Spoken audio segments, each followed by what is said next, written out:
Je m'appelle Karim et pendant longtemps, je pensais que rien ni personne ne pouvait vraiment me détruire. Jusqu'au jour où un homme que je considérais comme un ami a décidé de changer ma vie en enfer. Tout a commencé doucement. Un commentaire, une critique ici et là. Je ne pensais pas que cela pourrait m'affecter. Mais bientôt, ces petites piques se sont transformées en attaques directes. Il a commencé à répandre des mensonges sur moi, à insinuer que je volais l'argent des clients, que je manipulais mes collègues. Je riais au début. Je me disais que les gens me connaissaient assez pour ne pas croire ces absurdités. Mais je me trompais. Peu à peu, ma réputation s'est effondrée.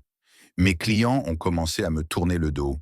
Mon téléphone ne sonnait plus pour des contrats, mais pour des accusations et des menaces.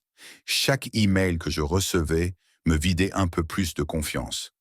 Même mes amis ont commencé à douter, à me regarder avec méfiance. Les regards suspicieux, les silences gênés. Je sentais la solitude me ronger. Puis ce fut ma famille. Des questions, des doutes, des reproches. Je voyais la déception dans leurs yeux, et ça me brisait plus que tout. Ma vie sociale a disparu. Les invitations se sont arrêtées.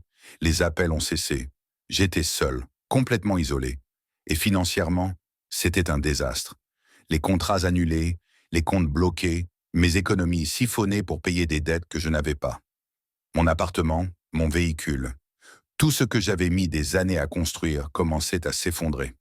Chaque matin, je me réveillais en me demandant combien de choses j'allais encore perdre ce jour-là.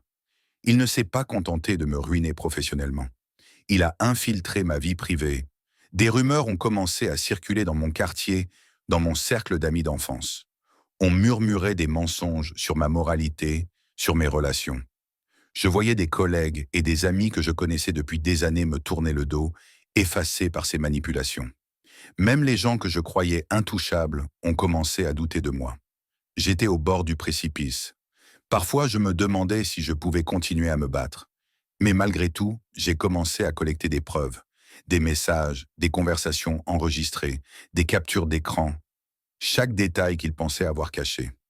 Chaque preuve était un petit rayon de lumière dans ce chaos. Puis le tribunal est arrivé.